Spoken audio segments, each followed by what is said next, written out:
It's Wednesday. It's Kombucha day in the Mountain household, Mountain Diedrichson household, and so I'm going to show you. We've been chatting about it at the gym. A couple of us are making it. Glenn Whitehead at Plant Matter Kitchen is the guy that really got us all going. But I'm going to walk you through how totally simple it is. So the first step is not really all that sexy. I use filtered water, so I just fill this thing up and then pour all of it into just a metal, what's this called, pot, or like stock pot, and I'm going to fill it right up. So now what I'm going to do is refill my Brita, wait for it to flow down, and then fill it up again. I'll see you when this is finished. It takes a little while. Okay, so now things get really exciting. I'm pouring more water, but wait for it, and make it pretty full because we have a big jug. Now I'm going to put the water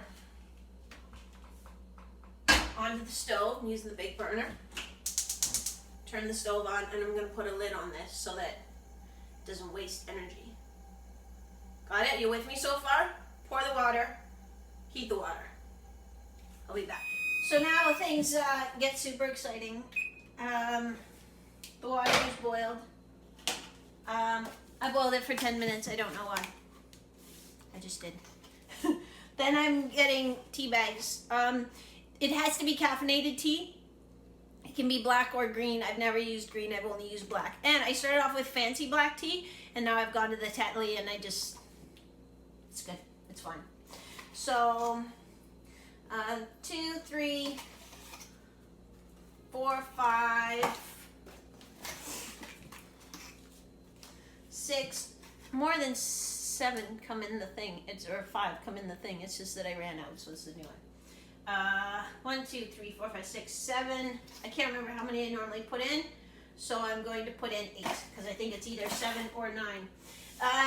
Then the really exciting thing I do now is put the lid back on. I don't think you have to put the lid back on, actually, the lid off, because then it'll cool faster. I'm going to let it go for 10 minutes. So, it's 10 minutes in the future. And did you notice that I made a thing of quinoa and wheat berries just while we were waiting? And we're going to make that for dinner. I have no idea what we're going to have for dinner, but guaranteed there will be quinoa and wheat berries involved. So now I'm just fishing out the tea bags. I'm using a slotted spoon so that I'm not fishing out all the tea. Whoa, that's pretty full of tea bags. Plop. Oh, sticky. Plop. Get off there, and then I'm going to give it a little stir too, because sometimes a tea bag gets to the bottom and it's just hiding and hanging out. Then some of you are going to freak out. Don't freak out. We have to add sugar because, well, you wait till the end step. It's disgusting, but there's a thing called SCOBY that needs the sugar and the caffeine to make kombucha. So it eats the sugar. I don't eat the sugar. It eats the sugar. And I've experimented, like honestly, in my whole adult life, I've probably bought 5 bags of sugar in my whole life. But I think it has to be cane, or like if you're using sugar, it should be like cane source sugar. Maybe there's kinds of sugar that aren't good. I don't know. This is cane sugar. But before, I used honey. I've used maple syrup. Both worked really good. And I think you do carry over a little bit of the flavor. We actually used this like, show you. We used this honey, like a buckwheat honey, and it kind of made the kombucha taste like a barnyard. Like, and the SCOBY didn't really like it. It got like really dark and kind of ugh.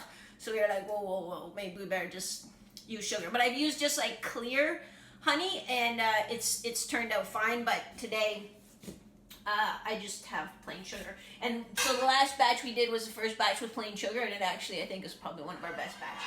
So then I'm just going to stir in the sugar. It's about 1.5 cups. And that makes about 1 gallon. So then I'm just stirring it to get all the sugar to dissolve. And then what we have to do is just leave this sit until it's cool to room temperature. Now you can, this is Glenn's tip, I didn't come up with any of this.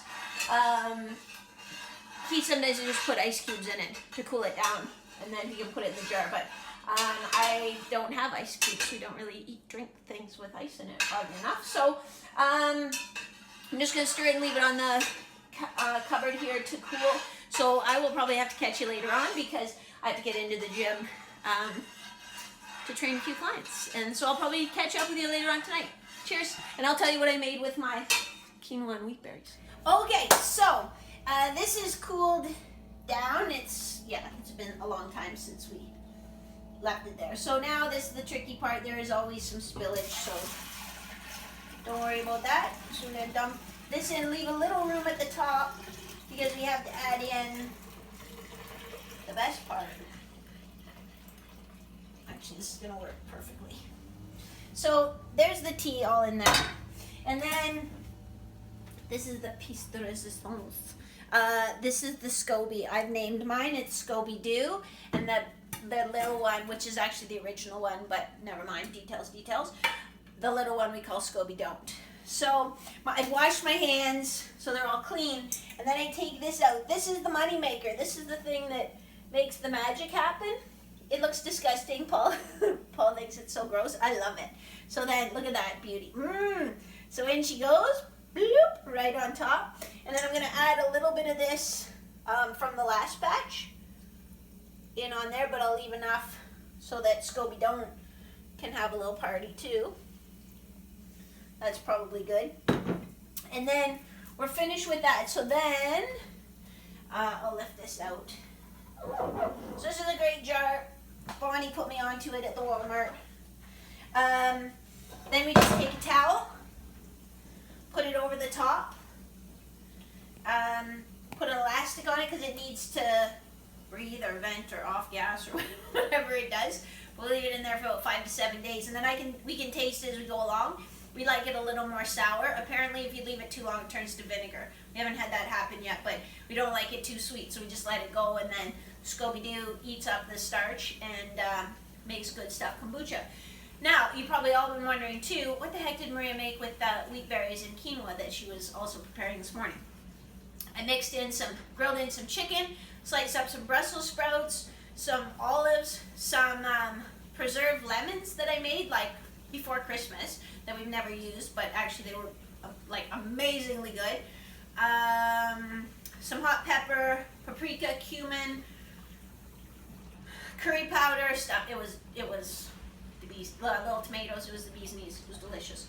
So that's how you make kombucha. Easy as that. And you're welcome. See ya.